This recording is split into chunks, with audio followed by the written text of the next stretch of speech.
Yeah. Oh, you're way better Let's at that. do it. Oh my gosh.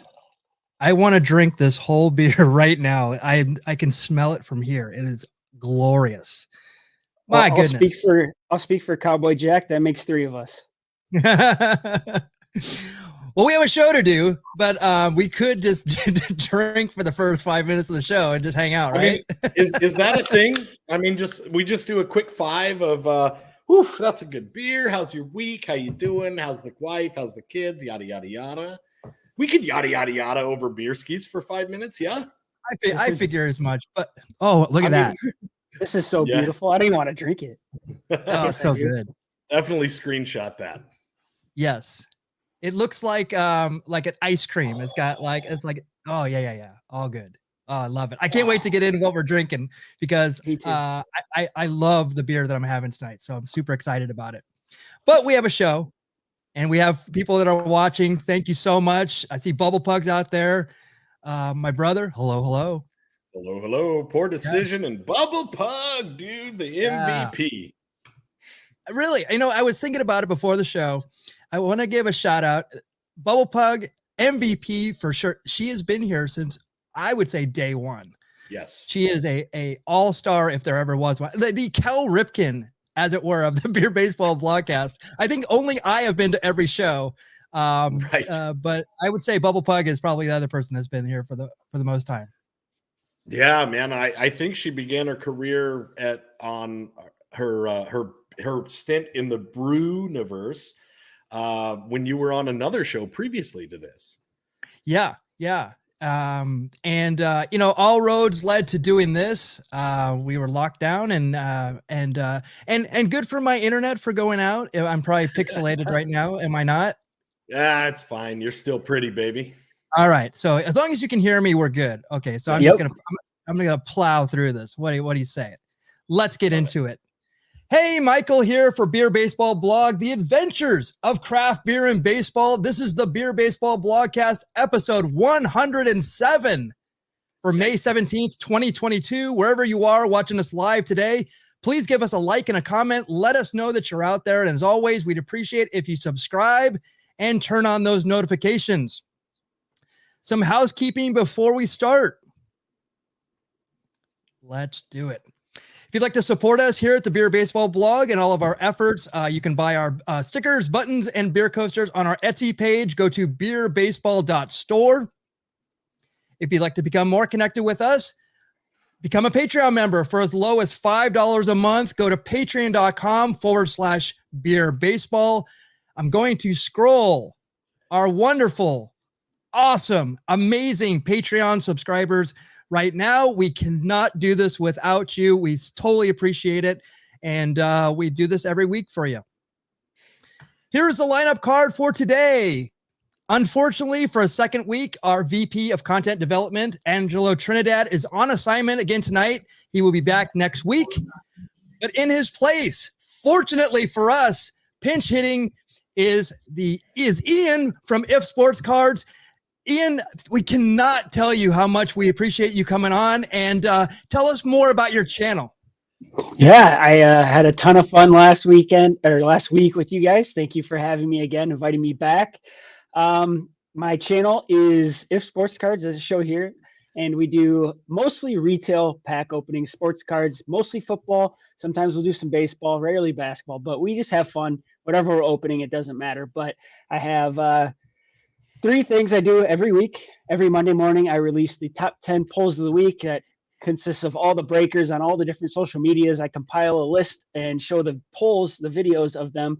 It's really cool. It's picking up a lot of speed. So if you haven't seen that yet and you're interested in sports cards, you need to put that on your weekly list. I do Wife Pack Wars on Wednesdays with my wife. We have a ton of fun. You can see her right there. She's beautiful, but she's also a little funny. A little bit. And the last thing on Saturday mornings, for the most part, not this last one or the next one, but I do a live mail day hangout sort of thing for like an hour, half hour, something like that. But a lot of fun. We have a lot of fun. Ian, awesome. I got to tell you, man, you're a beautiful man, and I think you're pretty darn funny. You married a woman who is not only the looks of the relationship, but also the personality, bro. That's called out kicking your coverage, baby. Well done. Thank you. Thank you. I will not argue with that point. I know she's watching. Yeah, it's you know, I have a very supportive girlfriend as well, so I know the power of support, and you know, this is something that we do weekly, and involving your wife, I'm sure it makes it a lot easier to do every single week. And you guys are doing so great. You're almost at 25,000 subscribers, correct? Yeah, we're just over 200 away, which is crazy. And I do want to say I got a comment in last week's Wife Pack Wars that I think is kind of pertaining to what we're just talking about. It said that you and your significant other should look at each other as if you got the better end of the deal, and I kind of like that. That. That's cool. That's definitely great. So Kevin Lyon will be here shortly, but I believe he's still in traffic, so he'll be here. I definitely want him to be here for this one. This is an outstanding episode. But hitting third is the Goodwill Ambassador and the Sultan of Swig here at the Beer Baseball Blog. It is Cowboy Jack Durango. He's got a smile that it seems to me reminds me of childhood memories where everything is baseball and craft beer. Now and then when I see his face, it takes me away to that special place. And if I stare too long, I'll probably break down and cry. Whoa, whoa, sweet Cowboy Jack. Whoa, whoa, whoa, whoa, sweet Cowboy Jack. Boys and girls, ladies and gentlemen, I'm too humble to mumble, funky like a monkey, the tower of power, too sweet to be sour, 300 pounds of twisted steel and sex appeal, chiseled stone and B-A-double-D bad to the bone. Welcome to the party. Let him hear it. Yes. Dang. Wow. I did not expect that to be about you. I thought it was going to be another love song to Ian.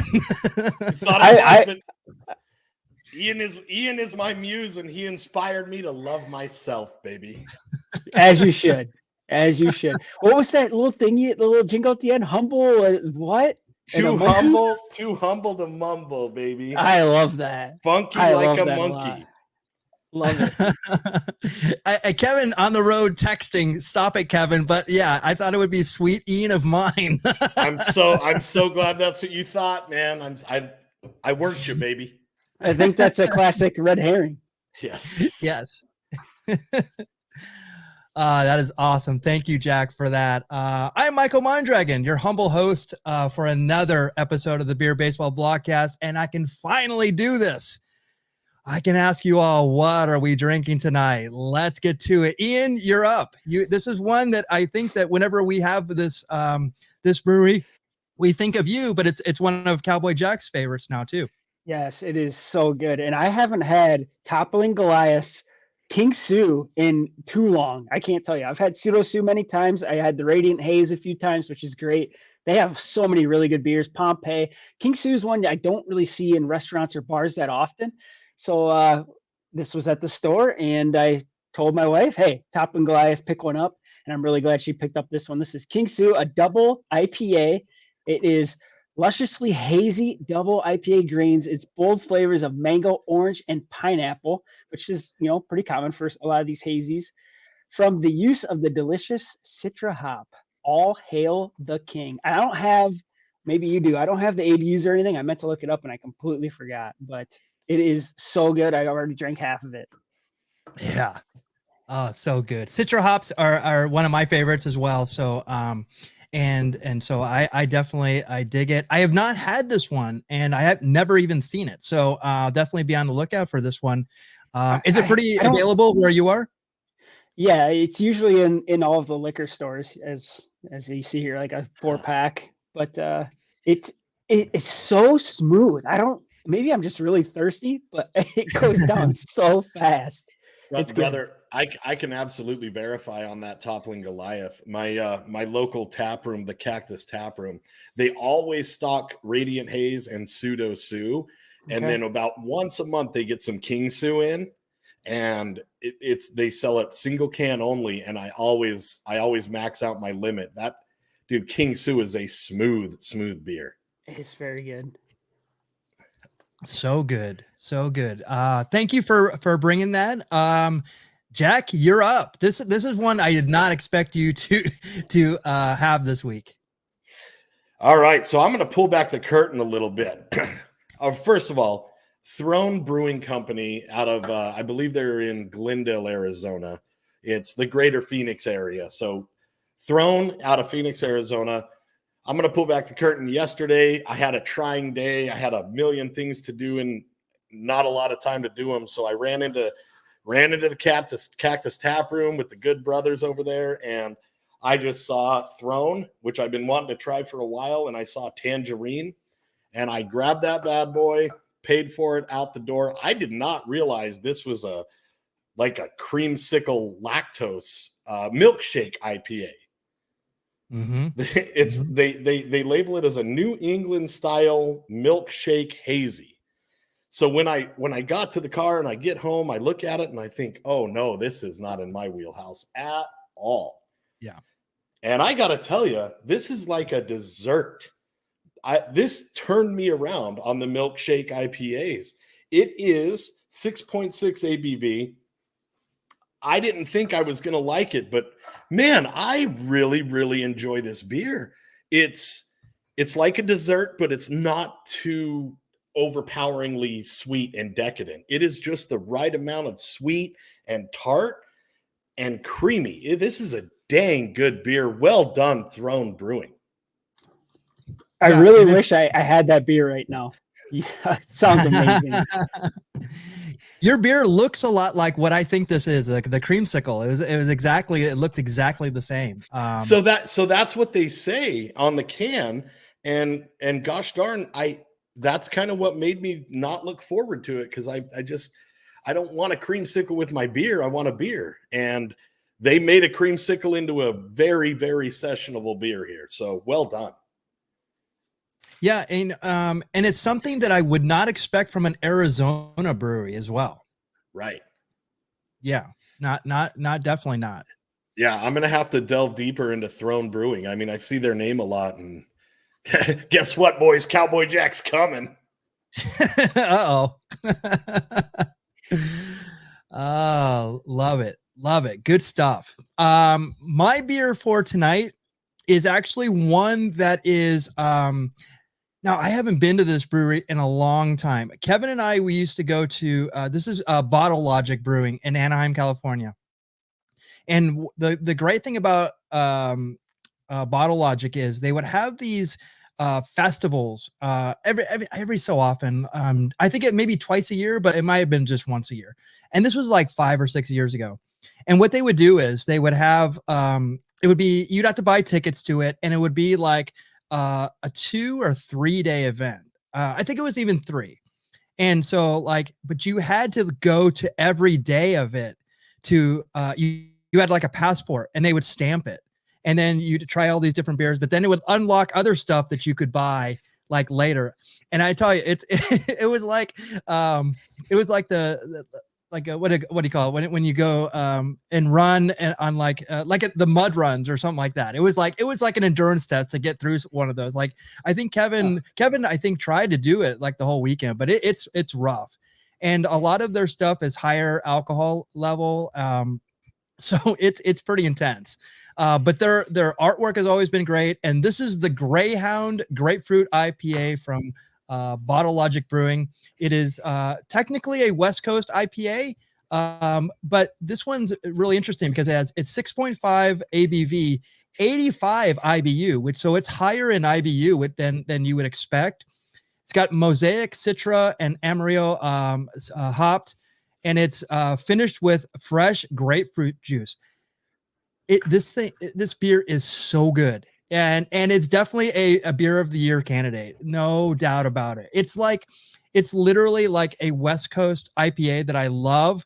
And then they tried to cram a grapefruit in it. And it is glorious. It is so amazing. And it's not overstated. So you think like one would overpower the next. it's like robust rather than anything overpowering. It's so good, and it's hard not to like. If you were to have, you could probably drink 2 of these and be like, oh, I'm fine, and then all of a sudden you'd be wobbly at the end.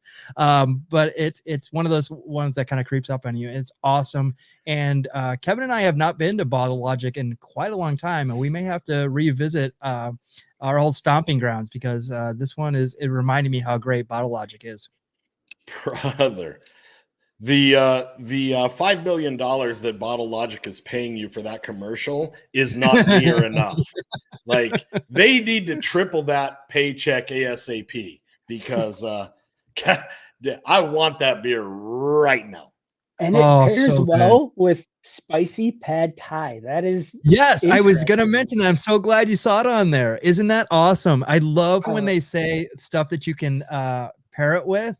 Because you know, we get Thai food quite a bit here. So I'm just like, oh, I have to save one of these for when I have the pad Thai. That's amazing. I love food pairings. Super love. I'm so glad that you mentioned the art, because dude, that like pulp atomic art on that can is so cool, man. Like, yeah, it reminds me of Paperback Brewing that we talk about in LA. They have like all those really great beers, like the Road Rage on the 405 is, you know, that's where that was my entry level beer for them. But they have a lot of similar artwork, and that's another thing about the craft beer. Like a lot of these breweries have amazing artwork, and in fact, it's not craft beer related, but it is kind of beer related. Remember Jack, when I was talking about there's a cider place in Arizona that we wanted, a cider course, or it's run by Marines, ex-Marines in Arizona that I wanted to go to. Yeah, I believe it's the Cider Corps. Yeah, no, and great, dude. I've had a few of them. Really, really good. I think I had one on one of our hoppy hours. Yes, and I think that I connected with the art director from the Cider Corps. Oh, so wow. yeah, so there you go. So it all comes around. I was gonna try and see if we could get him on or go over there or something like that. So I have a connection there. Dude, being an artist yourself, like I love it. If you ever come across the person that made that painting right there, let me know how I can get that to hang on my wall, dude. I think that's such a cool picture. Super cool. Yeah, all their stuff is absolutely outstanding. And I have this really cool shirt from Bottle Logic that I always get compliments on. It's super cool. So Bottle Logic Brewing in Anaheim, California. Definitely check them out if you ever see them. Here is Kevin's beer, and I'm sure we'll talk about it. Let's Be Homies. That's amazing. It's a collaboration between Stone Brewing and Deschutes Brewing out of Oregon. I'm actually familiar with Deschutes when I go to Portland, and they have a super great brewery. So 2 of the top independent breweries, Stone and Deschutes, do a combination collaboration of a hazy IPA. So I can't wait to hear more about this. Although I will say, I'm not the kind of person that likes the honey in beer. I know that there's a lot of people that do. The honey is sometimes too sweet for me, and it kind of throws me off. It's only just because I don't have a lot of things that throw me off like that. Honey's one of them. But I'm interested to know if you guys like honey in beer. I don't think I've ever had a beer with honey. I don't either. I was going to say the same thing. Interesting. Yeah. So this is something when I got into breweries and stuff like that, I started understanding. Ian, are you familiar with a drink? It's a rice drink called horchata. Probably not. It's probably a Mexican type of drink. Yeah. So it's a rice drink, and and out here there was. Go ahead. I was just gonna say I love this can, and I'm surprised to hear that Deschutes is a independent. I didn't know that. See, I thought they were a macro brewery as well. I had no idea. Nope, they're independent. And they're one of the largest. And actually, I went to the Deschutes when I was in Portland, and not only do they have amazing beer, but they have amazing food. And it's definitely worth, if you're ever in the Portland area, definitely check them out. But I was going to say about the honey, and the horchata. There was actually, when I started getting into breweries and craft beer, I started learning about like the combinations of things. And there was actually a brewery called Pacific Plate that's pretty close to where I live, and they did a horchata stout. So it's a Mexican rice drink with like cinnamon in it, but then it was like a stout version of that. Ooh. So I started learning how they were kind of mixing in these kind of different types of combinations of things. And like I had a couple weeks ago, the Belching Beaver, the peanut butter stout, and the way that they would, when I first went to Golden Road Brewing, I saw how they had this big mesh. It looked like a laundry bag, but it was a big mesh bag, and it had like oranges in it, and they would dip it into the where they were brewing the beer. It was super cool to see how they did it. So yeah, again, the process is like, we see the result, but the process of how they do this is pretty cool too. So yeah, definitely it'd be so neat to sit down with a master brewer and just ask him questions. Yeah. Actually, I went to, when I went to Seattle, there was this is kind of when I first went through, kind of a brewery tour. We used to go to brewery tours all the time, but there was one called Pike Brewing that was out of Seattle. And man, it was so cool to see like how they explained, like, how, the whole process of the hops, the yeast is important. A lot of people underestimate how they, combine the yeast as well. But then they said something was like, it blew my mind.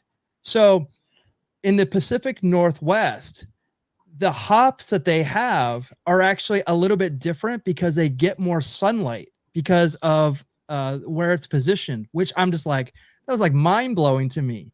And it was like, that actually affects the taste of the beer. Wow. Isn't that crazy? I because of the curvature of the earth. Okay. So I went to a Cardinals Mariners game, and I got really good seats. They were in right field, and they were like in this kind of like loge level, but you had this great view of the seat. And I was like, but they were ridiculously priced for like that area. And I'm just like, oh wow, this is like what a deal I got.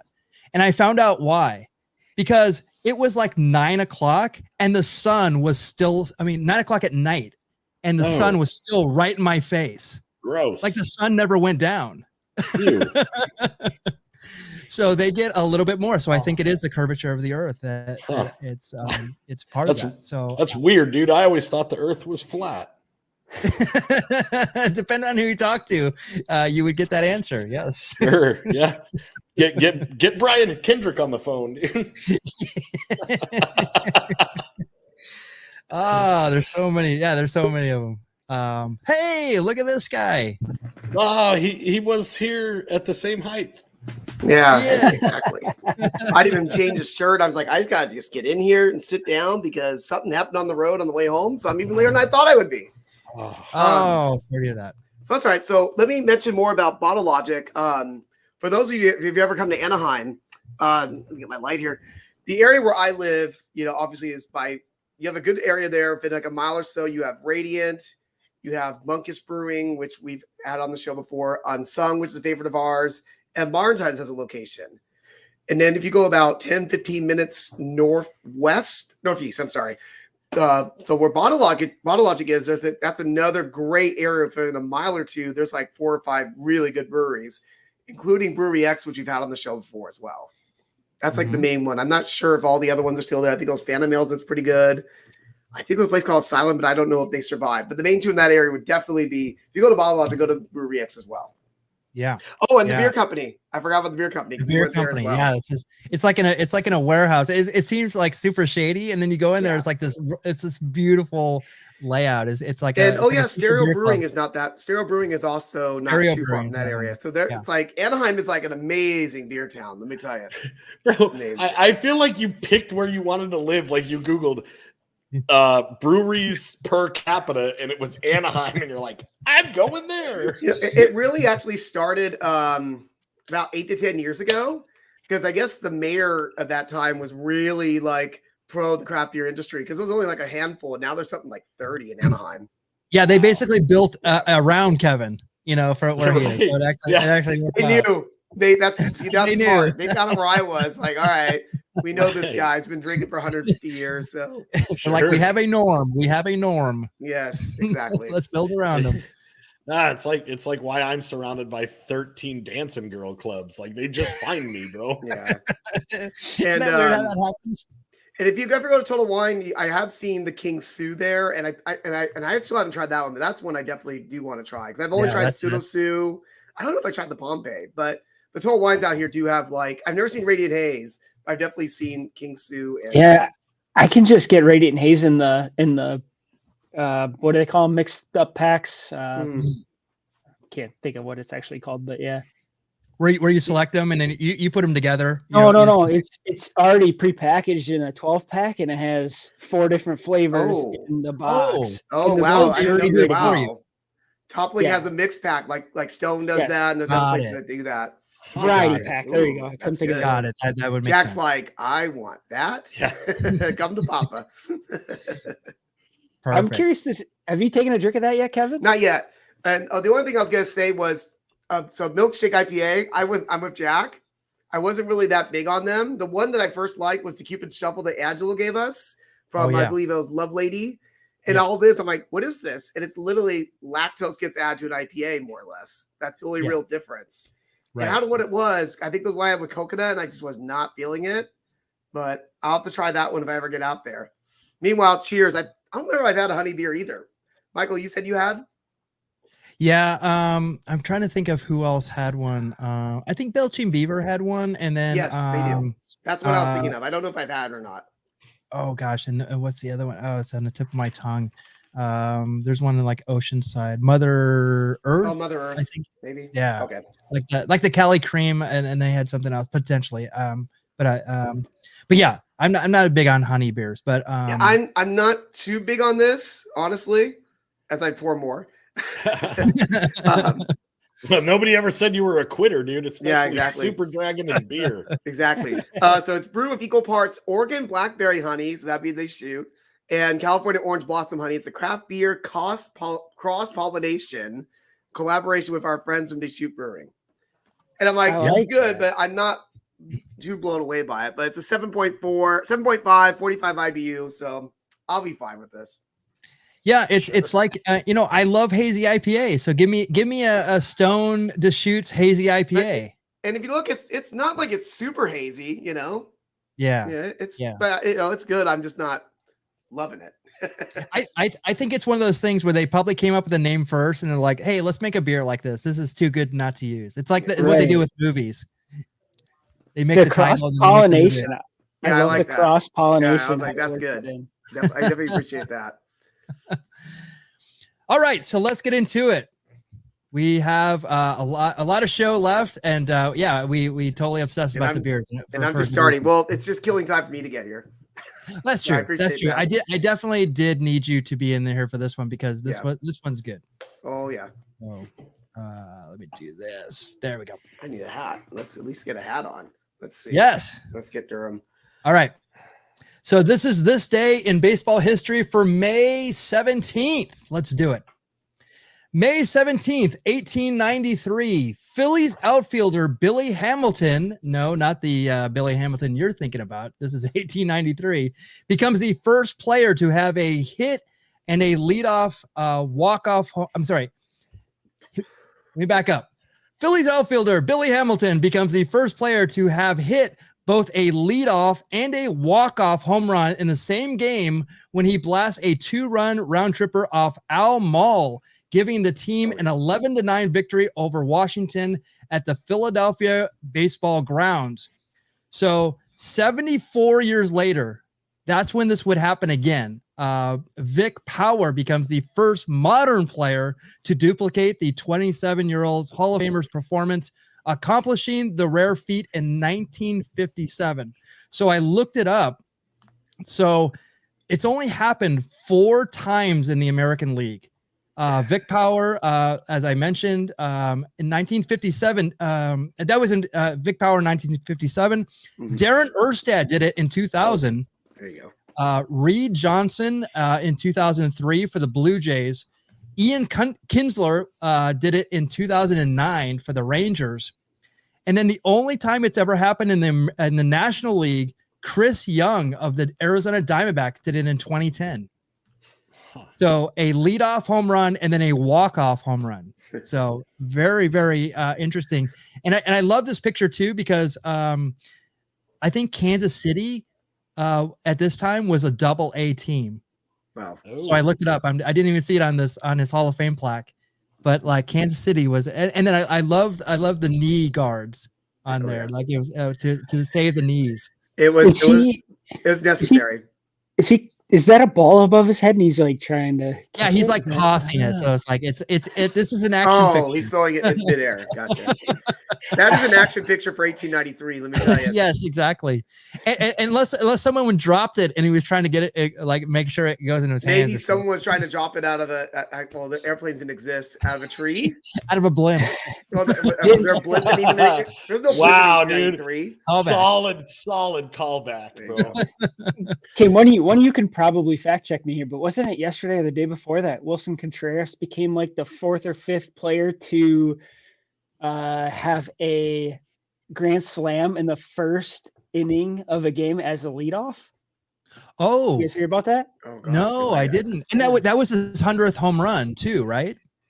Yes. I think it was. Yes. Yeah, I remember just seeing the notification. It didn't say who it was. It says, "How did a leadoff hitter get a grand slam in the first inning?" And I'm like, There you go. Oh, okay. that's right.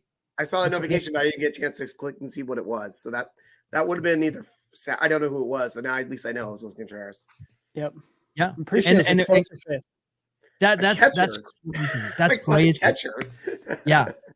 It is crazy. And last week was crazy too. I mean, like the Pirates won without getting a hit. They got a run on no hits.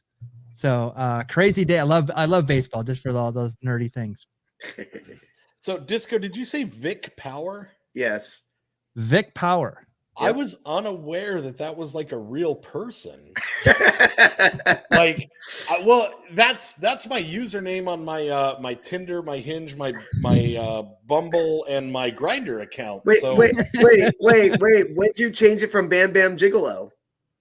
last year, Okay. you gotta change it every year, baby. All right. Gotta keep it real. Vic Power. Got to keep it fresh. Yes. We just rediscover. Kayfabe. Kayfabe. May 17th, 1970 at Crosley Field, Wait, Braves we jumped 100 years. outfielder Nothing Hank happened. Aaron. Sorry, I'm angry that nothing happened in Yeah, 100 years. well, this is jam packed. This is jam packed. I know. I'm just kidding. Hank Aaron collects his 3,000th hit when he scratches an infield single off Reds pitcher Wayne Simpson. Hammer and Hank becomes the 9th player in Major League history and the first with 500 home runs to reach this milestone. So that's awesome. And Miguel Cabrera, it's very similar to this. That's awesome. Although I don't think Miguel Cabrera will have 700 home runs. I don't know who the guy is, but it's really nice of him to help Hank hold his arm Yeah. up. That Wait, ball wait, must be whoa, really whoa. heavy. I Wait. know that is. You do not know who this is? That is No, I awesome don't. that you don't. I don't. I want you to guess. I don't know name. I would guess it's like the commissioner of baseball or something. but I don't know who it is. He Jack, is you wanna one take- of the most prolific hitters in the National League all Jack, time. you want to take a stab at it, Jack? Well, I knew who it was until Disco just said that. I thought it was Cowboy Bill Watts. Okay. Well, he's not wearing a cowboy hat, so that's why I didn't think it was him. Famed thank you. best friend of Hank Aaron. Thank you. I didn't get. Good job, Jack. That's a deep cut. Good job. How about this? Albert Pujols he actually they started calling him the man, and he goes, "No, that would be a disrespect to this player. I will not be called that." But meanwhile, they disrespected him with a terrible statue. That's what we talked They about. did. They gave him a terrible statue outside this stadium. Bro, all I can think of is the man, like Stan the Man. It's like Stan Musial. You got it. That's it. Yeah. You got it. You got it. Cowboy Jack Durango. Your Baseball for Dummies book comes through. Boom, The dude. Golden God. That's The it. Golden God. Stan the Man Musial. Yeah, I was surprised to see him there, but he's very dapper. But yeah, Stan Musial right there. Ah, Wow. May 17th, 1971, in Washington's 6-3 loss to the Indians at Robert F. Kennedy Memorial Stadium, Wow. Tom McCraw hits perhaps the shortest home run in baseball history. The fourth inning inside the park home run is the result of 3 Indians, the shortstop, the left fielder, and center fielder, in colliding in an attempt to catch the 140-foot pop-up to short left center field. And the editor note in this is that all 3 players involved in this play were taken out of the game. Oh my gosh. Wow. Wow. How do 3 players meet at the exact same? Oh, that's crazy. It's crazy. practice, baby. It's crazy. And Practice is what's supposed to avoid that, Jack. Practice is what avoids that. Come on. Yes. And okay, I'm gonna ask a baseball question here. So the ball is hit to the outfield. Who we said the shortstop, the left fielder, and the center fielder were converging on the play. Who has priority? Easy. I played that position. All right, go for it. I didn't know heartthrob was a position, Doug. Outfield always trumps infield because you're running in, That's right. and center trumps left or right. So it's the center fielder's ball, no matter what. As long as he calls it. If he doesn't say anything, they don't know. That's right? true. That's true. Which kind of makes sense that this is probably why it happened. Right. And if you're running that far to where you're colliding with an infielder, you're running a long distance very fast, and maybe you're not sure you're even going to get to it. I'd like to see I'm going to check this out after the show. I'm sure there's a YouTube clip of it. There's no 71. It's a void. There's no footage. Whenever I see like San Diego Padres footage from like the early 70s, I'm like, it's like amazing. It's like a gold mine. Like you never see it. It's not like it used to be. This is back in the era where pretty much you just got a game of the week on like a network. Right. Exactly. So the early 70s, and it wasn't until like maybe like around like Reggie, like 77, where they started getting like more, and it was like ABC game of the week or This Week in Baseball, but it's hard to get. And then cable definitely changed that. Cable changed the game on that for sure. I'm still, when you said Robert F. Kennedy, I'm like, wow, that stadium got changed in his honor really quickly because he got murdered in '68. They were quick on the pull trigger on that. Right, Robert Kennedy, right? Yeah. Exactly. Yeah. Okay, so you guys are gonna have to indulge me a little bit on this one. So this one's really, it's a little complex, but I think that you guys will dig it. So I'm gonna start here. Oh, we get. So on July 30th, 1972, the movie Deliverance is released. For those who are movie buffs, it is certified fresh with an 89% a tomato meter on RottenTomatoes.com. So it's a great movie. Very respectable. Yes, it is a 4 city dwelling friends, John Voight, Burt Reynolds, Ned Beatty, and Ronnie Cox, decide to get away from their jobs, wives, and kids for a week and go canoeing in rural Georgia. When the men arrive, they are not welcomed by the backwoods locals who stalk them and savagely attack them in the woods. Reeling from the ambush, the friends attempt to return home but are surrounded by dangerous rapids and pursued by a madman. Soon their canoe trip turns into a fight for survival. Now this movie is no, I'm gonna ask Ian and Jack after Ian. Ian, have you ever heard of this movie? It's The Deliverance. Is that what you said? Yes. Deliverance. Was there a remake? Maybe. It sounds familiar, but I know I've never don't seen think there was. But it's one of those. It's one of those movies. It's kind of like at the time it was a very for at least for Burt Reynolds it was one of those movies. He had a long string of hits, and this was one of them. This was a very intense, awesome movie. This is one of those movies where there's things in it that get quoted and been parodied like for decades. Okay. That's why you might have known about that. I know I've I know I've heard of the movie, Yeah. but I didn't know Jack. the plot. I had no idea about the plot. Jack, have you heard or do you know of this movie? You know what? Actually, sadly, this movie is based on my family's home movies. So yes, I'm very well aware. So you've lived this movie. Okay. Speaking of which, okay, so there's three for me, there's three things in this movie that are totally iconic. Okay. One of them is the dueling banjo scene. And if you see it, you'll only know about it. Right. It's super creepy and it's kind of incredible. But the second one is the Ned Beatty scene, which literally I can't and I won't describe here. It is that disturbing. Okay. But there's another scene in this movie that's kind of underrated because these two trump all that. And it's been in my head for decades because in the 70s, you just watched movies. You didn't care what they were. You didn't ask. You just watched them. But this movie deeply disturbed me for this one scene, and it is incredibly tied to this day in baseball. Okay. So that was 72. This is May 17th, 1973 at Anaheim Stadium. A horrific injury dampens Bobby Valentine's promising major league career when his spikes get caught in the outfield's chain link fence attempting to catch a home run ball hit by Dick Green. The 23-year-old speedster who had started the season hitting 400 in April,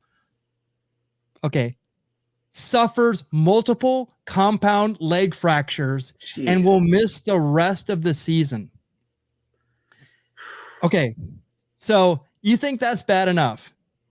Since Valentine had multiple fractures to his leg, he spent the rest of the 73 season in various casts.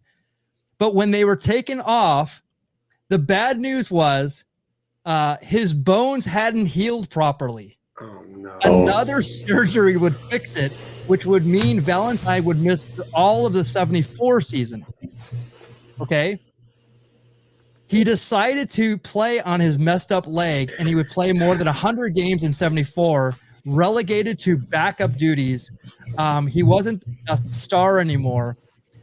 He eventually hung on, but he went from the Angels to the Padres to the Mets to the Mariners, and his career ended in 79, and he was not even 30 years old.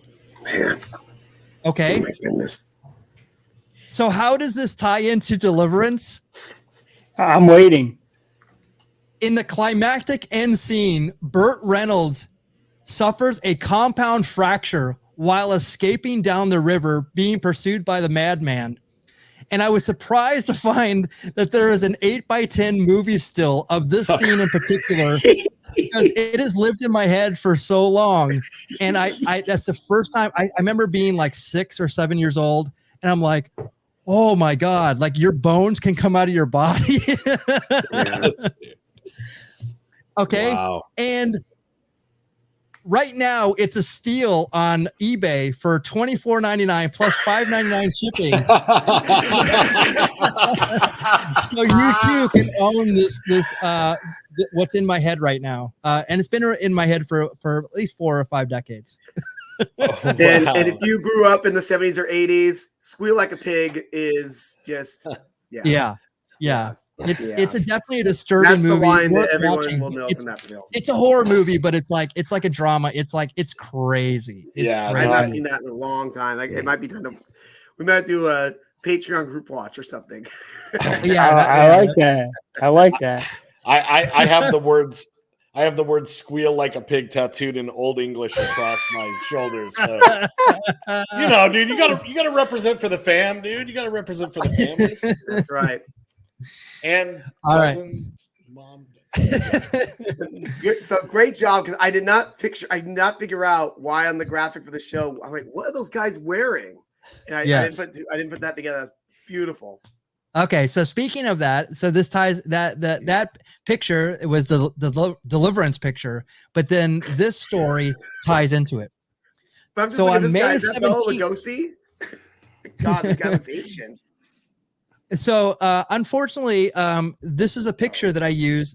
This is Larry Bittner, and Larry Bittner died earlier this year. Yeah, we got But this is on May 17th, 1977 at Wrigley Field. The Cubs tie a franchise record, hitting 7 home runs during a 23-7 pounding of the Padres. Larry Bittner, seen here, goes deep twice, with the 5 other Cubs homering once in the game. Are you ready for this?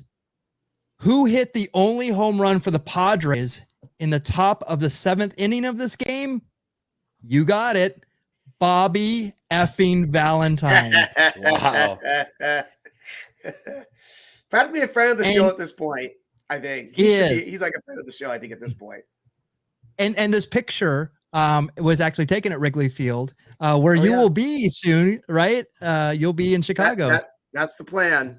I'm hoping. Okay. It's a Tuesday, the day I can go to Wrigley. So I'm like, hold on.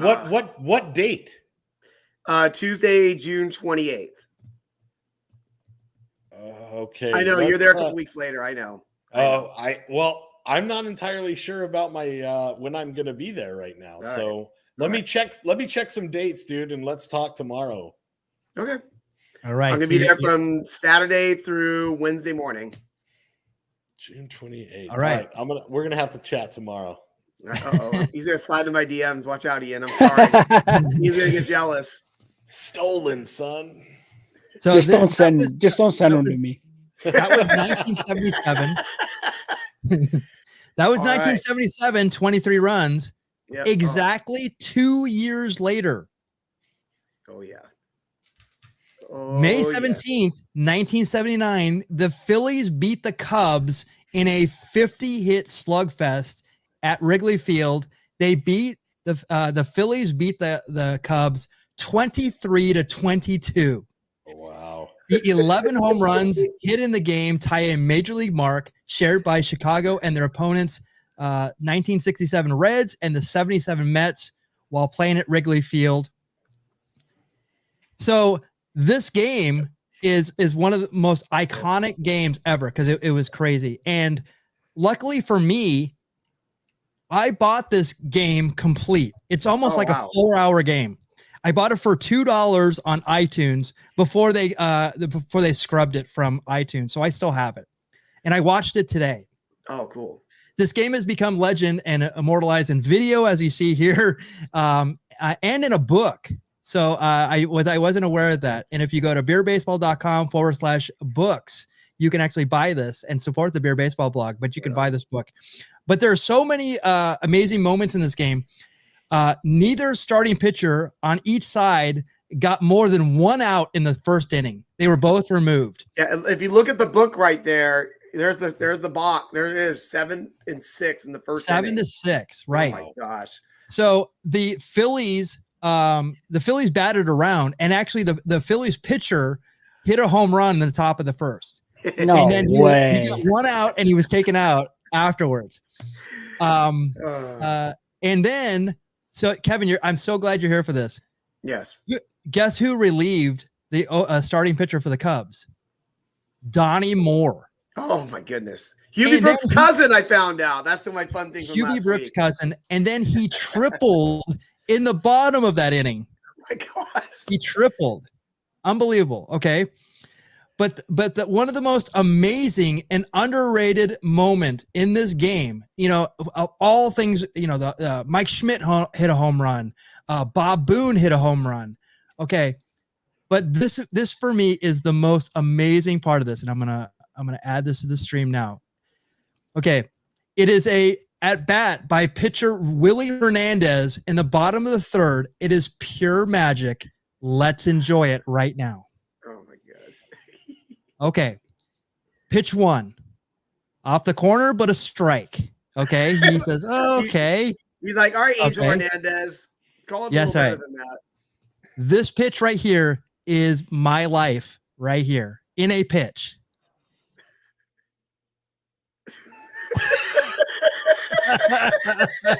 And he throws the dirt up. Amazing. Now they give it a replay. You have to watch this again. They give it a replay. It is amazing. I don't even know know what he's swinging What? at. And the ball barely even break. I mean, a little bit at the end, but what? And then he strikes out on 3 pitches.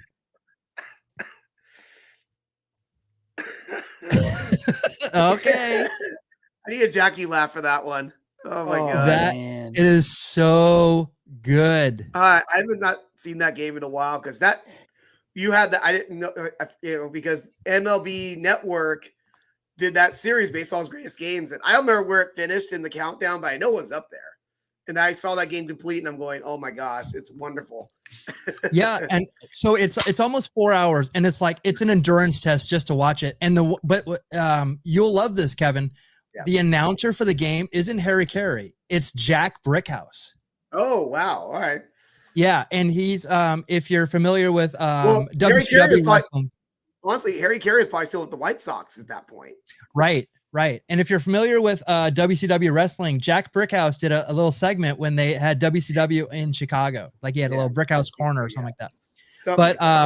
But yeah, the Willie Hernandez strikeout is like I actually posted that before. It was like, Mondays, it's like that was like swinging at that and throwing the dirt up. It's amazing. Oh yeah, so good. That was So awesome.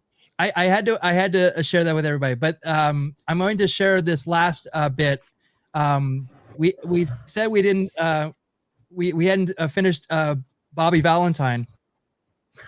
May 17th, 1985, the Rangers fire skipper Doug Rader and replace him with Mets third base coach Bobby Valentine before returning to the New York Mets in 1996.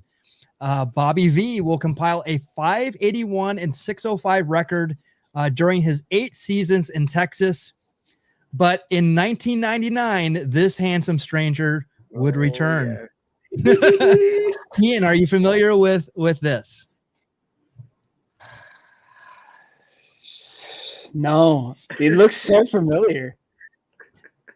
So Bobby Valentine was thrown out of a late innings. It was a extra innings game. He got thrown out of the game. So he decided to sneak back onto the bench. The mustache is actually eye black. And then he changed his shirt to like a Met shirt and like a regular hat. And so that happened in 1999. So like he's synonymous with that. So Bobby Valentine is a diamond icon. I'm pushing hard for him. And actually we almost had a cameo of him for our 2-year anniversary. So maybe we can get him back, but he's definitely a strong candidate for diamond icon for 2022. Yeah, and as we talked about, and I'm sorry I'm spacing on the team, he actually won a Japanese World Series. Right. That was a big deal for like an American to lead a Japanese team to do that. And I know if you're a fan of him, if you go to japanball.com, they're actually selling like an autographed card of him on that team. It's one of his cards when he was managing that team. Like I said, I'm just spacing on who the team is right now. I'd have to #do the research. Senior research analyst, I am not. and they actually had during that time in Japan, they actually had Bobby beer.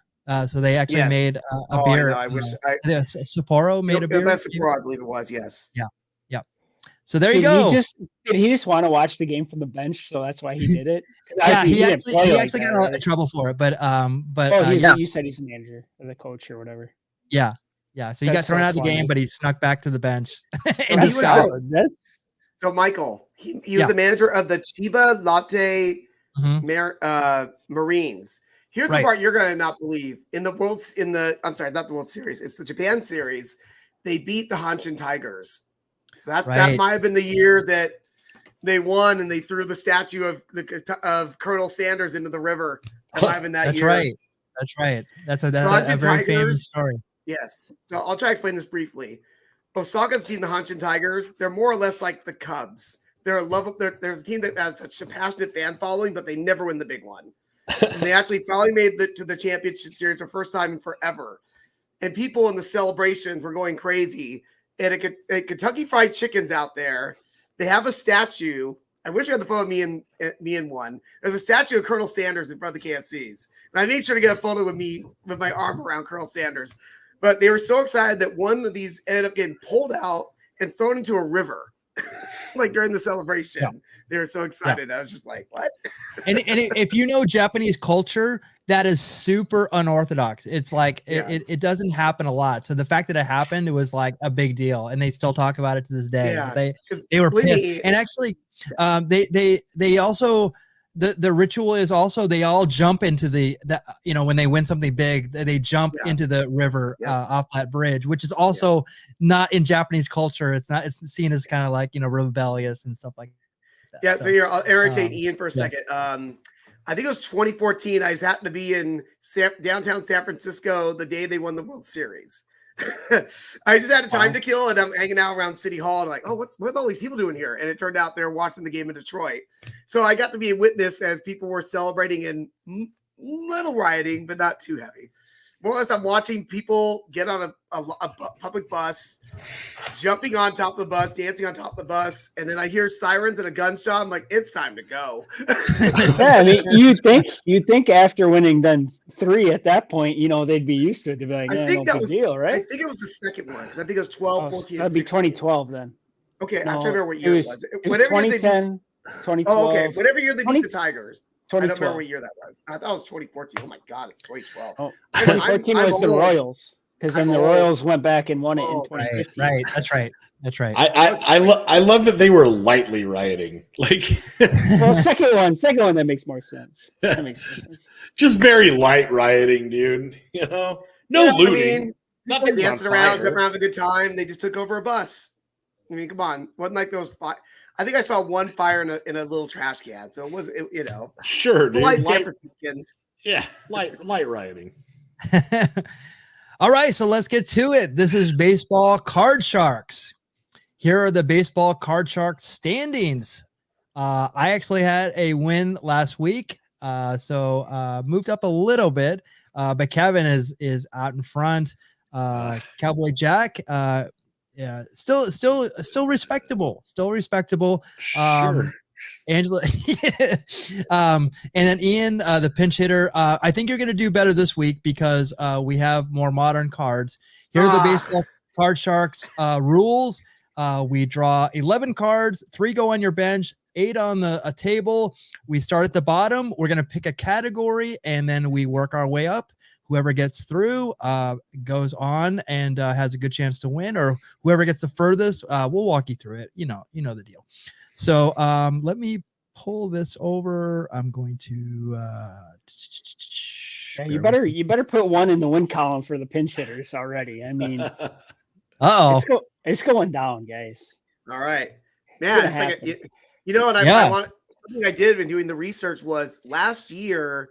The San Francisco Giants pinch hitters had the most home runs ever in a season for pinch hitters. So there you go. Some pressure's on you. So you got this, Ian. Yeah. So we have 2022 Topps Heritage Baseball. And so it's more modern players. We would definitely want to get Ian's expertise. You didn't want me to go one and done again. That could happen. That helps. I mean, when we have the 80s and 70s cards, I mean, that's our wheelhouse.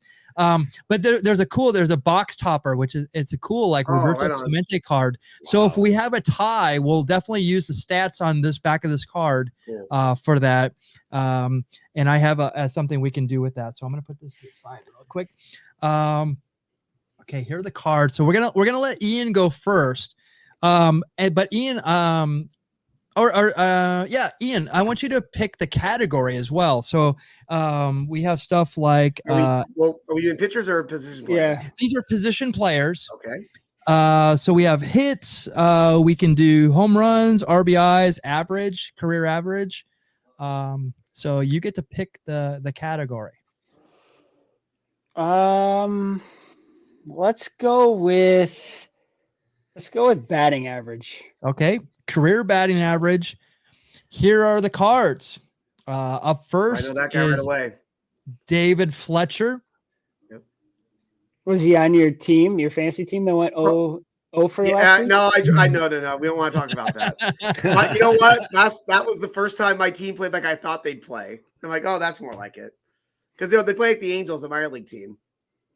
It's not Jake the Snake Marisnik, but it's Jake the Snake Cronenworth. Right. Sure. Brian Goodwin. He's still in. Wow, he's still in the league. All right. We just talked about him. Wilson Contreras. Hey. Our catcher leadoff hitter. Yeah, that's That's crazy. right. Big, yeah, man, Big Willie style. Who's that? Who's that, my Ian? boy. Yes. There you go. That's my boy. There you go. Mike right, Yastrzemski. You gotta get the Yaz.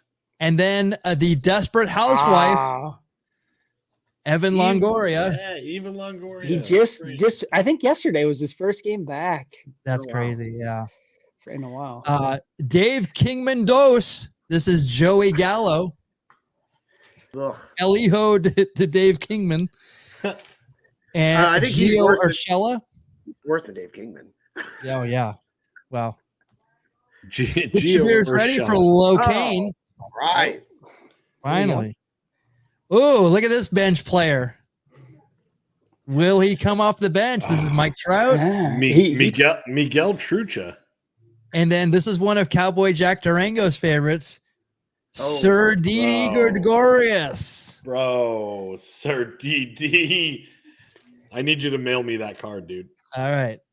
Who? I don't know if I Okay. did myself any favors here going by batting average. So we're going Right away, average, yeah, correct? Yes, sir. Yeah, this Right. be tough right away. Yeah, this is tough right off the rip. Fletcher's Here. Fletcher's a solid hitter though. He is. Cronenworth had a really good.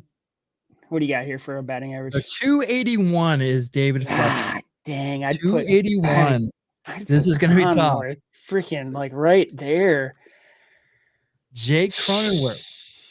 This Ooh. is tough. Yeah, it is. Anyone I in the don't wanna chat go- can help us out here. I don't. Yes. I don't want to go. Please I help. don't want to go one and done. We might have to go 2 on this one. Let me swap out with Trout. Whoa. I think that's a good move. I just don't want to go one and done. So Mike Trout, who started in 2011, a 305 batting average. All right. 305 for Mike Trout. That's your new I'll go- number. I'll go lower with I'm Cronenworth. really I think he's interested to- really close to 280 though. Yeah, All right. I'm really interested how this is going to pan out here. 271. Oh, 271. Wow. That's crazy. So, yeah. All right. I mean, You 10 know, I know Jack likes you, Ian, because he didn't even give you any heat about going. I about didn't going give to you bed. any grief. Yeah. Nothing. That was me. I never hear the end of it. But he's perfect though. Look how cute he is. 271. Good one. 271.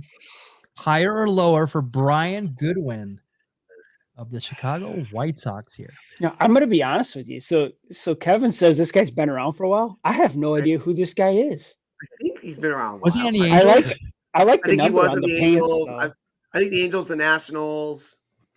I can't go back to the bench here. I gotta I say go. you just get through it.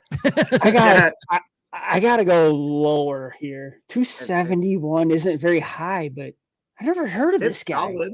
It's Yeah, solid. it's solid. It's solid. But if but this Okay, guy's so been around lower- for as long as he has been, I mean, you'd think he's at least. Yeah, I'm gonna go lower. yeah, I don't. Okay. I'm thinking 60-ish. I don't know. 244. All right, there you go. 244. Nicely done. You should be happy with that. Contreras. He's a catcher, but Yeah. He's a catcher. He's pointing the bat at you, Ian. He's like, you better get this right Yeah. He says, you better get this right. because you got to get to Yaz. Hey, bro, you already blew the seal and went to the bench. Go ahead and grab Locaine. yeah. off Give of me there. Oh, now you're Locaine. miles Give out. me No, it's Locaine. I it's was all right. literally gonna do that. I was Yeah, literally no, thinking of doing that. All right. Yeah, no, I All mean, right. When's the last time? When's the last time someone went to bench twice? I don't think anybody has. I don't think anybody's gone 3 times either. So Yeah. I say you I'm just get through it. might have originally before we made it like a tiebreaker. I hope he's higher. Please be. I don't- Sure, he Locaine. will. 286. 286. oh, not I wouldn't have guessed that high, to be honest. I think All this is hard. I think this is harder now. I think you just made it 286. harder as well. I think you Really? did. Yeah, I Yeah. think so. Contreras is that good of a hitter? yeah. I was thinking to. I'm gonna go. I don't I'm know. gonna go lower because I was thinking. I'm thinking he's like a 250. Okay. I was thinking All right. 260, 270, but I don't So know. For sure. lower is the call. Yeah. 259. Oh, there you go. Oh, you're 260. I mean, that's You would have That's no man. slouch. Both times you went to your bench, you went with your gut, you'd be still going. Yeah, Oh, yeah, here you yeah. go. Your man. So, Knows numbers. he had a really good first year. Okay. This is 2022, right? So this has Yes, last sir. year's numbers. Yep. Yeah. Oh God, his last year was terrible. And I'm 259. It's I Yeah. think he's still above that. I think he's above it. Not by much, but I think he's above it. Okay. He had like 259, 300. you're going higher? He had like 300 2 years ago. Uh-oh. 255. Oh, Wow. Can you give me a by year on him? Just want to know he if I'm tanked right. on his guy too. He made his guy. And he lost on his guy. So he started in 2019. Yeah, He was what do you hit? 272. God, that was You're lower right than I about thought. 2020. He was 297. But still, that's 60 games. You know what I mean? But you're absolutely right, Ian. 224 last year. Yeah, I thought he hit about 250 last year. He had like 20 some home runs. 25 home runs, I believe. I didn't know his batting average was that bad. Dang. Yeah, remember he went down. It was when he first started, and then they went to Boston. Man, he was hitting so great. Right. And then his grandpa was there for his first home run. That's right. Yeah, he was cool. awesome during that time. All right, who's next? But you did get here, so that's good. You're making progress. That might win. Who knows? Yeah, but I came out real cocky, and I think it's going to cost me in the end here. Good luck, Cowboy Jack. Who's You got next? this. Jack wants it. Jack wants it. Ian, go ahead and sit back and have a beer, brother, and watch how it's done, dude. I don't mean to. I don't mean to toot horn, dude, Shohei. I thought we're doing hitters. I thought it says DH last pitcher. Can you make sure that has offensive stats on the back? It does. I checked it. I checked it. All right. Does it have both? Out of curiosity, I'd assume it would. It doesn't have pitching stats. Just think of when he's 10 years in the league with both stats on the back. Yeah. Ryan Zimmerman, who I believe just retired, right? I think so. I don't know that. I think in the last Yu Chang. See, your cards are way easier than mine. Harrison Bader, who almost killed Kevin with a foul ball in San Diego with a game we're at. But I'm the Highlander. And then Gary Dirty Sanchez. Yes, dude, Dirty Sanchez. Now, no need to put cards on the bench because I won't be going. I'm going to do it out of formality because you got to love Roddy Tellez. Get your beers ready. He was a player of the week. Brewer. Hey, player of the week, I think 2 weeks ago. He was. I cooled him down by putting him on my fantasy team. And then Will Myers. So there you go. Myers is no longer a Padre, right? Didn't he go somewhere? I don't think he hasn't been around. I don't know what team he's on. I'll look it up. Question. All right. Ohtani Shohei, his career average is 264. 264. So Ryan Zimmerman. Higher or lower than 264? And we're doing strikeouts. We are not. We're doing average. Ian, this game is rigged, right? Wait, we're doing position players? Yeah, you know this game is pitchers. Rigged. Okay. 264 Zimmerman. He's a long time. He's a mechanic. You know, I mean, what I'm saying. That's not what they call him. Brother's a journeyman. Yeah.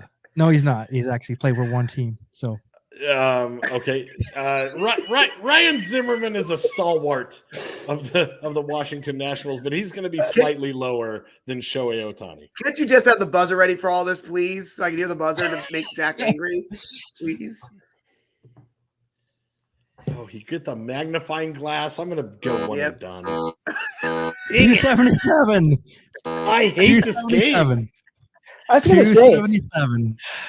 I thought it was easier, but Ohtani really hasn't. This year is when he's really lit it up with the bat. Sure, Ian, but I don't know anything about 2022 baseball. Okay, So yeah, no, way to rub it in. Okay, way to rub it in. I was saying that was a lot harder of a matchup than I originally thought. It's fine, whatever. Whatever. All right, Kevin, you're up, dude. Yay! All right, let's do You know what? this. I think you should have went to the bench. he doesn't do what I that. got? He didn't want a bench. He didn't got? want me to do it on his watch. Miguel Sano. So no, I love that. That's the picture. They're getting an offensive picture. It's him playing first base. Yeah, Or exactly. is that I him think this is a variation, so that's probably why. Oh, right on. Yeah. Oh, the height. There's a higher Yep. numbered variation on that, right, Ian? And Yep. who? If it's Brad over Miller. 400, I believe. We'll see. Yeah, in a second what it's the number is. 384, so high numbered. Yeah. This is Brad Miller. There you Brad, go. And Brad, banana. Brad. Yeah. That's right. tough. So I- Miguel Sano. You know. All Okay. right. Here we go. I know what I would guess, but it would be a guess. What do you guess? Well, come on, man. Here, I'll write it down. No, it's All okay. right. No, it's Miguel. He's going to tell us anyway. This is the first card. Yeah, 238 for him. Yeah, I thought- No. I was going to guess higher or lower, not him. Oh, No, gotcha. sorry. Sorry. So Brad Miller, higher or lower than 238? Well, gosh, it's got to be higher than 238. I thought Yeah. Sano was going to be higher than that. It's got to be So- I higher. know you would expect. Oh my God, Kevin, What? 239. Yes. Oh, come on. Yes! He said higher. That is He higher. said higher. Hey, Higher. He I was gonna 1 say, point I mean, higher. Wow. I 1 used And to I'm point like, higher. who's this guy? I never even heard of this guy. Does not even get. It doesn't get easier here, and I don't see a rookie Okay. card on here, so he's been with them for a little while at least. Yu Yeah. Chang? Yu Chang. He was a rookie last year. Well, shoot, let's go higher. Why not? I mean, Yes. come on. 240? Come on, 240. 215. Wow. Oh, Ian this has may been win the this. greatest night in baseball history. 215. Ian may win this. I say, and he doesn't have a lot. Does he even have rookie eligibility? Like, I don't know what the requirements are. Is Let's it see. at Let bats? me look at it. Oh my He had a gosh. rookie card last year, but did he get enough at No, bats no. to be a rookie? He's actually played since 2019. No. He's that's 215. He's still in the Guardians. Come on. His rookie card was 2020. Yeah. Yeah, Okay. but he was up and down. He's one of those guys that gets sent. He got sent down to Columbus, so it's like he's up and down. Michael, since I got that wrong, give me the buzzer, please, so Jack can feel better. Thank you. Or Jack can laugh. I'll even give you this one. All right, Michael. We need you to get some really rough drafts. I know. I need to do good. I mean, so geez, rough. watch him get like. I'm starting off Well, hard. This is a okay. former Pirate, now national, Josh Bell. I don't like it already. This game is rigged. Was he the rookie of the year? Kyle Lewis? Yeah, Yeah. in Yeah. 2020, right? Yeah. Yes, unanimous AL Yes. Rookie of the Year. And then got sent down the next year. Orlando Arcia, former Brewer. Hey, that air All right, is have fun. hard. Have fun with this. And that's it. All right. Here we go. Those are not easy. These are not easy at all. And, So and we have Ian's a- like, Ian, you want the modern cards, and you might still win this. Yeah. This is a So hard one. a real hitter here, but not a great hitter in the 300 range, but 261, respectable. That's But actually higher since than I Kyle would've Lewis was I thought it'd down be lower last than time, that. I'm gonna definitely go lower on Kyle Lewis. All right. I don't. thought. If he was had a hitting, he'd still be on the horrendous year team. last year. Right. 261. Ooh, 258. Oh, We had 258. Just saying, like, point might be one and close. we had a .01 and now .03. I think. That was it. Okay.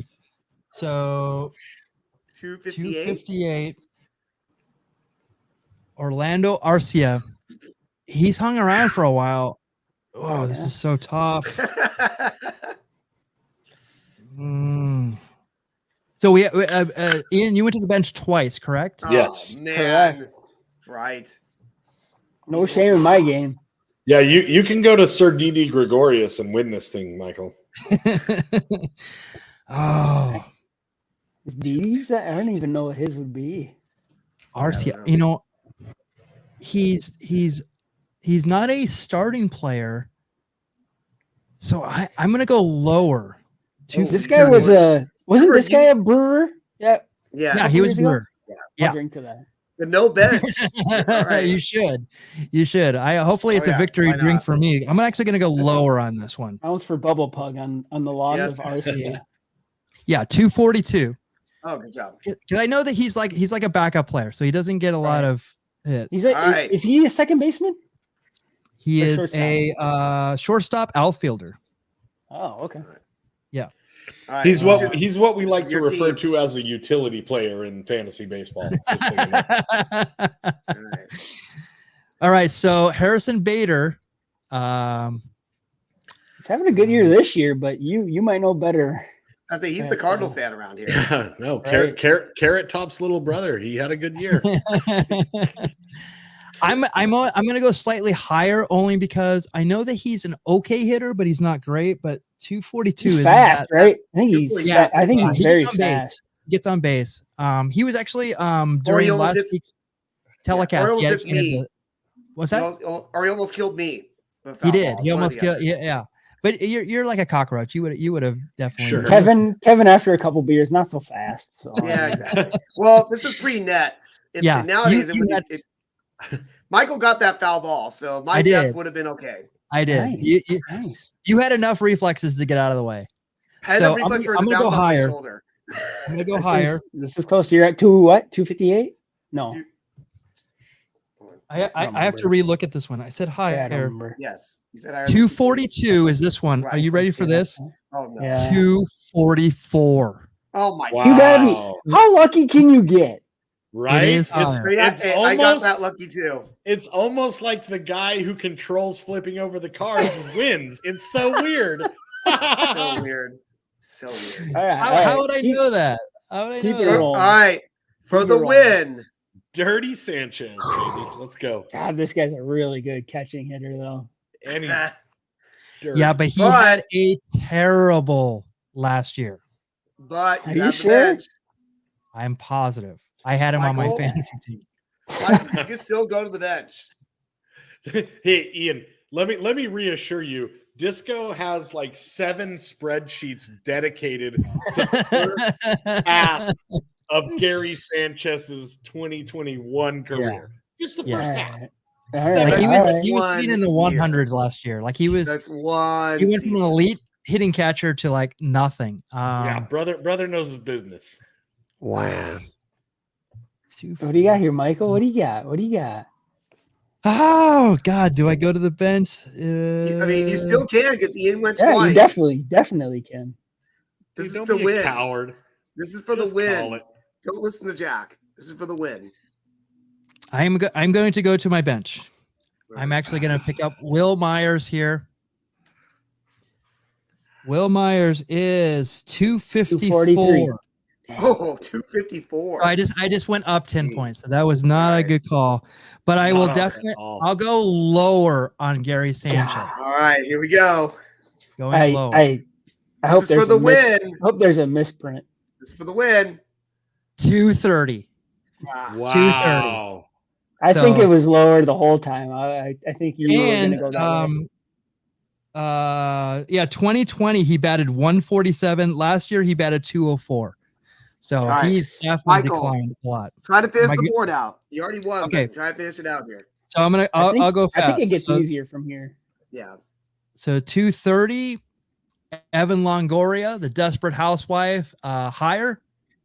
What was the Yastrzemski was like 2? I was trying to. This This has got to be higher than 240 both something? of those. yeah, 42. 266.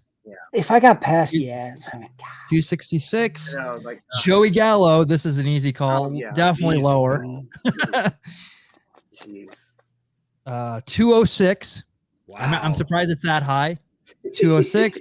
206. Gio Urshela Yeah. to run the board higher. Dang it. 271. Was that the Wow. highest one? One of them. Gio What's Urshela. There you Salcedo? go. Hold on. What's the Salcedo for in the parentheses there? Is that his Yeah, maiden name? I've never seen Where? that. You're right. Is that his maiden name? Oh, I've never His seen that maiden either. name. That's what's on his birth certificate, but he's now Gio Urshela. I can't really read that. What's that say on the top there? It's a little blurry. It says, in his first 200 at-bats versus fastballs, Gio smashed 11 home runs. All right, Wow. thank you. Because that's a fun thing of that 73 set that they did that right on. Come on. There we go. All right, this game is rigged. So Yes, 100%. So Ian, if this game has taught you anything, I think it's you should have at least Disco Machine and Kevin Lyon on a Pack Wars on your channel because you got to get your win back, babe. You got to get your win back. I was confident if I got past. Obviously, you saw it. you knew. After Yastrzemski, it was easy. easy. Honey, you got to get your win back, and you can't come onto our show and get jobbed out 2 weeks in a row and not get your win back on your home turf. So let's set it up. I made it to the second level. Next time, I'm getting all the way. Next, But yeah. You know what we call second place? First loser. Okay. Wow. I'll give you that. I'm trying to inspire him. The best of the All right. worst.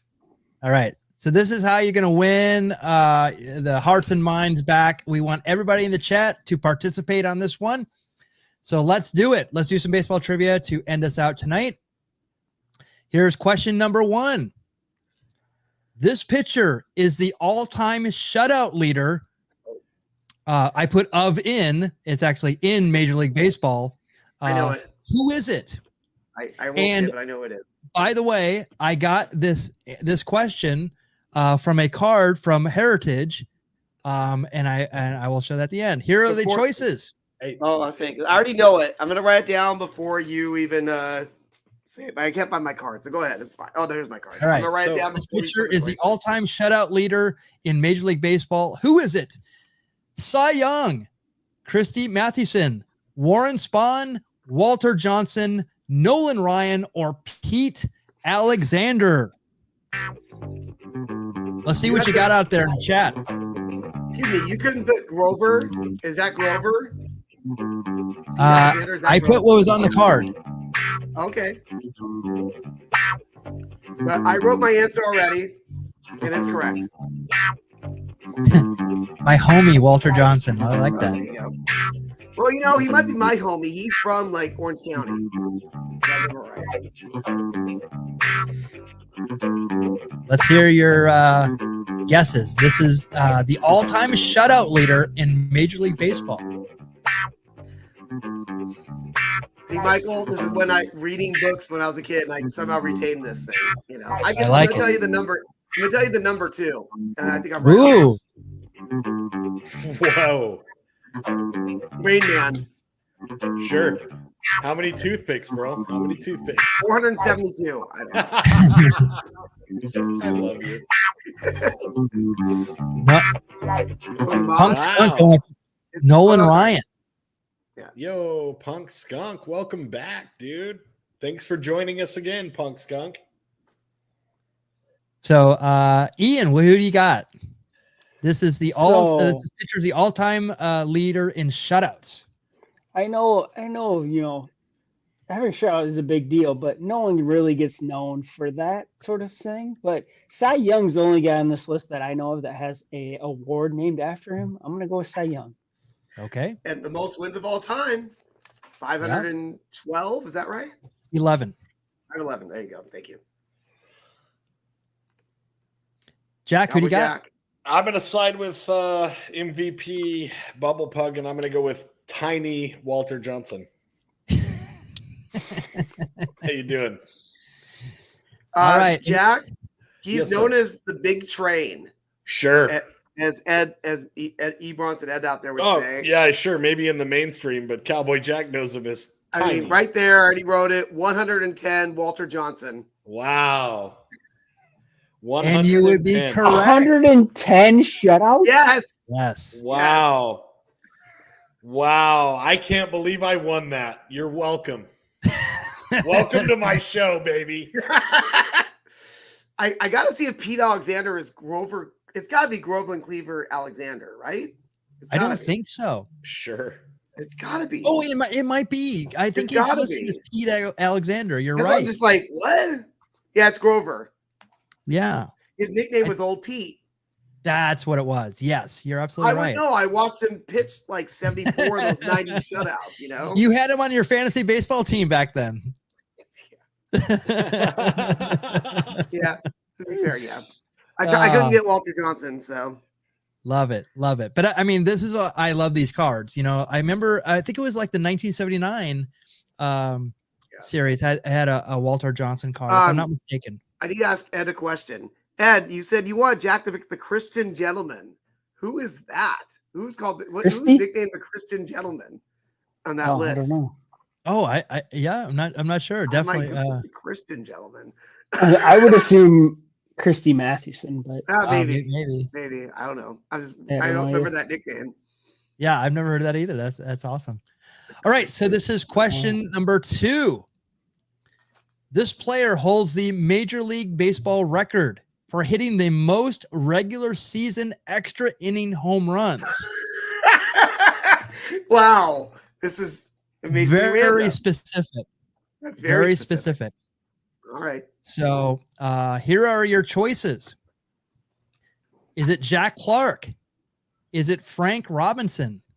Is it Albert Pujols, Hank Aaron, Willie Mays, or David Ortiz? Can you flash me the question one more time? This player holds the Major League Baseball record for hitting the most regular season, not postseason, extra inning home runs. So we all know Jack Clark hit a very famous home run in the postseason in '85. David Ortiz hit his share in the postseason, but this is regular season. 2 through 6 all has 500 home runs. So there you go. Man, I really wish you would have said most stolen bases because that would be easy. Willie Mays. Dang it. Well, that's a bubble bug pick. Just take your stolen base logic and fix this. Yeah. Sure. I mean, Willie Mays hits 660, you know. Hey, you know what? We ride together, we die together. Me and Bubble Pug, we're going number 5. Let's do it. Dang, that was the only giant on the list. Bad boys for life. Yeah. Albert I think Pujols. Jack Clark was a giant at one point. Am I right? He on was. Oh, yeah, he was. Yes, he started with the Giants. You were right. Yep. But I don't think it's Jack Clark. Could have. I mean, watch him be that after you say 2 through 6 has. I don't know. I just have a guess because of a personal experience. So, although all my personal experience of guys who played well before these guys were alive, honestly. Kevin, go ahead with your guess. So, I was at an Angel game, I believe, in 2014 in Anaheim, California. The longest game ever at Angel Stadium. I think it went 16 innings versus the Red Sox. The game went like 6 hours and 15 minutes. And Albert Pujols hit a home run to win the game for the Angels in like the 17th inning. So I'll go with Albert Pujols. Wow. Oh, that's right. That was a long time ago, right? That was like 2014, I think. Longest game ever at Anaheim Stadium. Don't discount Cowboy Jack Clark, though. I know. I can't discount any of these guys. All good ball players.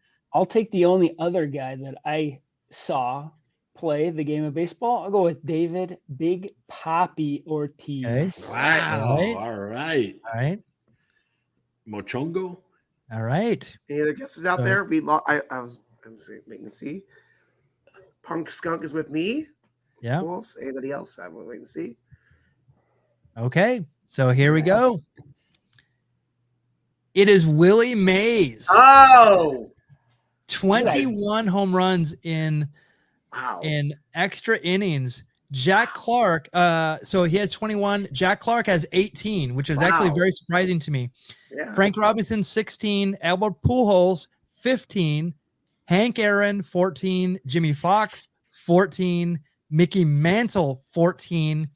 McGuire, Ortiz, Rafael Palmeiro, Babe Ruth, Willie Stargell, Ted Williams, and Jim Thome, all with 12. That's like pretty much the entire 500 home run club you said right there. Isn't that list? It's insane. You even told me, So you don't pitch to them in extra innings. That's for darn sure, right? Guys, I mean, this is why I am the greatest player of the game. I wanted to take him. I really did. Dude, I believe I'm on a 2-week winning streak, maybe 3. When it comes to baseball baseball trivia, I know I'm on a 2-week winning streak. It's a shame we don't keep standings for this.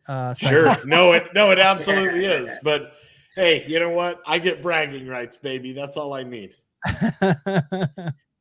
That's a cool picture too. I know he had a massive glove, and obviously the angle of this picture makes it look big too. But it's so cool. I mean, it's literally the size of his head. I mean, that's a Volkswagen Beetle of a glove. And he just celebrated his 90th birthday last month. That's crazy. 90 years old. That's so awesome. Michael, I'm so glad he's still around. Do you know, is the background of this picture like kind of cropped out, or is there literally nothing behind this stadium? So this is definitely spring training. So this is in Arizona for sure. Okay. And so like back in the 60s, or this is probably the 50s. No, well, remember they went there in 58, I think, 57, 58. So it's probably early 60s then. Yeah, it's probably, I mean, from what I know in Arizona, it's like this is probably just all like farmland. It's been since developed, but yeah, this is definitely it's probably like, Jack, I would say like this is over by like Scottsdale. Well, they've been in Scottsdale for a long time. They're in Old Town Scottsdale. Yeah. No, and because this is Arizona, that's literally what the background looks like. It's a desolate Mad Max style wasteland out here. Yeah. So, and it's Indian reservation as well. So it's like not developed. No. Right. Yeah. So and then the A's were out there like in the Scottsdale area. And then who else is out there? The Cubs were at Hohokam Park, which is like in Mesa. So like the Cubbies all this area was like not developed. It just had like a baseball field in the middle of nowhere. Bro, you gotta go to the Cubbies field in Mesa. It's the new one. Sloan Park is awesome now. Nice. Yes. So cool. Yeah.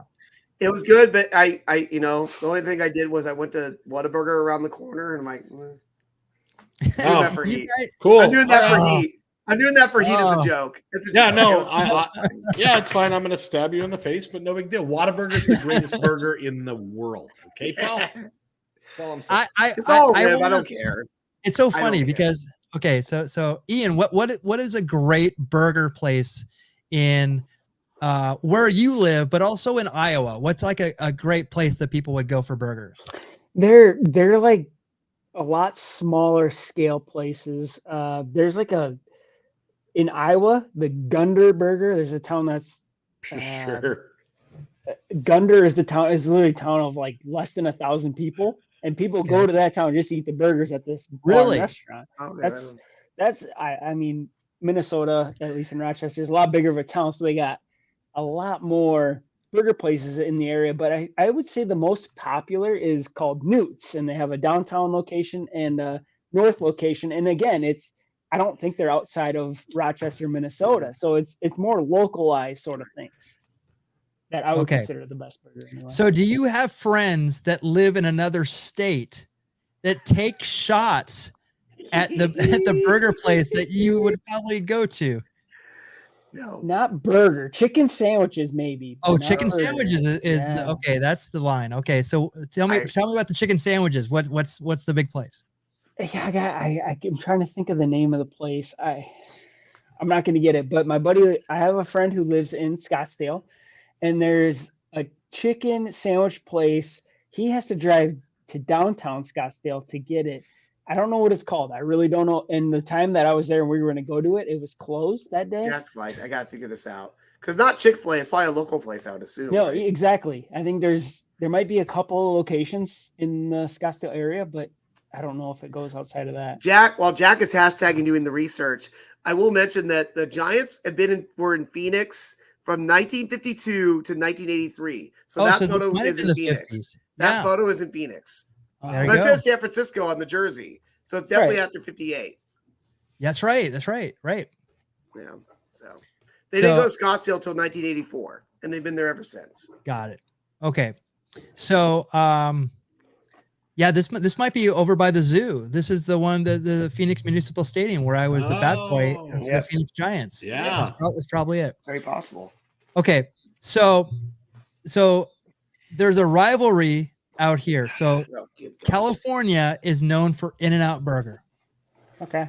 So whenever Cowboy Jack and myself, who grew up in Arizona, we talk about a place called Whataburger, which is actually famous in Arizona, but also Texas. Yes. So Jack and I were just like, hey, and also we have another friend, Top John Gun Talwar, Talwar, who went to college in Tucson. Patreon supporter. Yes. Yep. So we talk about Whataburger just because it's one of those comfort places. It's open 24 hours, whatever. Okay. But if you bring up Whataburger to anybody in California, like the spine curves, Ah. the fangs come out. It's a rib for me, at least. How I can love you- provoking people. I love provoking. It's a joke, but it's like they're like, oh yeah, In-N-Out Burger is so much better than Whataburger. How can you eat that garbage? Right. It's like, because I took Kevin out to there and he's just like, he goes, yeah, it's underwhelming. I'm like, like how It's all can right. Dude. No, I went there on my own. I went there before I went to a game at Sloan Park for Arizona Fall League. I'm like, yeah, it's all right. all right. Sorry. That's all right. It's a fine. lifestyle. Whataburger is the greatest burger in the world. Okay. Ian, if you I don't ever know come about to that. Arizona Can't go again, that far. hey Kevin, shut your mouth and let me finish. I mean, that's how we're gonna handle this, like adults. Yes, sir. What a burger, huh? Whataburger. It is Whataburger. Yes. How's it? Is it spelled W-A-T or W-H-A-T? It's WHAT.A.burger. It's the best in the world. Yeah. Everyone said But- In-N-Out was where I needed to go to, and Yeah, we went to you do. Arizona for It spring is. It training. is. You should definitely It was go to good. that. Oh, we We have have- an we have- answer. Cluck You Chicken, is that the place? Culver's. No, Tempe? Bubble You can Pug, tell. You can tell no. Bubble Pug is a Midwesterner. Yeah, Right. I have heard of Culver's. I I've did. never been I did. there. I did like Culver's when I went. Okay, there. yeah, Culver's we Never has been to Culver's. excellent burgers, and We- cheese curds are good too. We've got Culver's Excellent. in Arizona, and it's pretty solid, but it's no That's good. Whataburger. Okay. Does that sound familiar, Yeah, Jack? Cluck You Chicken? I never heard of it. It's in Tempe. No. Okay. Oh, wait a second. Cluck You. I know that. Oh, Yeah. I think it's more a joke. I think it's this is like a place that's. It's like a. It's not a franchise. It's actually just. I know random that's what I'm saying. place. It's an individual place in Tempe. But maybe this is the place he was talking about. You Cluck never know. You. Yeah, it that's doesn't great. ring a bell, but that's hilarious actually. It's all good fun. It's all good fun to just poking fun. Yeah. We Again, take it's this like, stuff too seriously. but I'm always interested now in finding out like the places, because we were talking about in 2010 we made a pilgrimage to get White Castle, and it was not worth the effort. Let's just say Right. that. And it's Yep. like and it's the last time I've had it, and I will never put that in my body ever. Right. What I love is that you guys like went out of your way to get We food did. poisoning. We went at least an hour. It was over by it was actually over by Rutgers. You were saying like we went to New Jersey to get White Right. Castle From New Yeah. York City. from New York. We went to just to say we did. Yes. Yeah, we went to New Jersey just to get diarrhea, and it was not Sure. great. It was not you great. guys must have been watching the Harold and Kumar movies or something. You gotta go to White Castle. We took Yeah. it way too seriously for sure. Right. Yeah, Yeah, we got Five Guys and chicken Chick-fil-A. Those are Yeah. probably the top of Yeah. what we have for a fast food sort of burger or chicken yeah. sandwich. Do you have Popeyes? Have you? Do you know Popeyes? There is rumor that there is a Popeyes going to be opening here in Rochester, Minnesota Ooh. soon. Get it, Phil. Raising Cane's, we have that up Raising in Cane's is out Minneapolis. Well, there they've as well. really Yeah. expanded. Yeah. Yeah, but not a Popeyes yet. I'm excited to try that though. Bro, when Popeyes hits, you better get that sandwich. It's That's going to a be good really, sandwich. really, really close to my house. So Nice. Jack, That's here's a good. K5 for you. Apparently, after it got super popular, the quality that once everyone was going out there going crazy for, apparently then they're like, all right, we're gonna not make it as good a quality Right. of a chicken sandwich because we got our video already coming out. What a gimmick, you know? Right. But they're solid. Popeyes is solid. I like Popeyes. Popeyes I is don't good. know what Bubble Pug's referencing. Yeah. Is that let's see. It's gotta be a Cops, Milwaukee man? place. Cops? I wonder if it's more local to. It might be Milwaukee. Yeah. Yeah. Well, you might have to check that out there. You're not going to Milwaukee, right, Kevin? No, I'm not gonna be able to get there. Yeah. But if I'm gonna get a burger in Chicago, I'm gonna go to a place called Kuma Burger, which is heavy metal themed, where all the burgers are named after heavy metal bands, and they got really great thick burgers and great craft beer selection. Definitely going there. Yeah, that's the whole thing. We got to bring the craft beer back into this. Of course. Yep. What city was that? Chicago, Illinois. Kuma Burger, Kuma. All right, I'm adding it to my. Been there a couple times. Solid. All Good right. solid burger and good solid beer. Can't complain about that. Love it. Love it. All right. So that is the show we had for you this week. If you'd like to become more connected with us, become a Patreon member. Go to beerbaseball.com/beerbaseball. You can buy our all our gimmicks on stickers, buttons, beer coasters on our Etsy page. Go to beerbaseball.store. We are on Twitter, Facebook, Instagram, YouTube, and Twitch. Ian, thank you so much for joining us again this week. It's a blast having you here, and you're always welcome here whenever you'd like to come in. It doesn't matter. Just barge in. You got something to promote. You got something you want to do. You just want to come on. We'd love to have you again. I'm going to barge in because I have breaking news of Angelo Trinidad. Yes. His son's team, the Royals, won 2-1 in the bottom of the seventh inning. They play again on Thursday. So they're Let's still go, in it. Lucas. Yeah. Right on. Love it. Just got that message about 5 minutes ago. I'm like, all right, perfect. Love it. Yes, Yeah. thank you again so much for having me, guys. I have a ton of fun doing this, and I'm going to be here regardless if my face is on the screen or not. So next week, though, I'm on vacation, but I will be here. Don't worry, I won't skip one of these. But yeah, it's a lot of fun hanging out with you guys again. If you do not know, I am the creator or the owner of If Sports Cards here on YouTube. We do sports cards openings, mostly football, some baseball, stuff like that. So if that interests you at all, come check us out. We have a lot of fun over here, as much fun as you could probably have. But I have a ton of fun with you guys talking baseball too. So anytime in the future, if an opening is there, you need a pinch hitter to come and make a fool of himself in trivia or in card sharks, All right. I'm your guy. Awesome. Michael? Yeah. He's our Manny Moda. He is our Manny Moda. You said that last week. I'm just saying it again. Because that's the only pitch hitter I know of that I'm like, he might not even know who he is, but I'm like, yeah, I don't. I need to look him up. He could be our Matt Stairs. Oh, there you go. Our Matt. Hey, look up Matt Stairs. He's like, I don't know how I feel about that. Matt Stairs was this awesome. He had a nice run with the Phillies, and Dodger fans don't like him. He crushed the Dodgers. and even more reason to like him. Yeah, and he was a Oakland A for a long time. Cowboy Jack Durango. Any last words? So before I go into my spiel, Ian, where can I get one of those T-shirts, baby? Tell us the website, because that logo is so cool. We need If Sports Cards merchandise. Where do we find it? Oh, I appreciate that.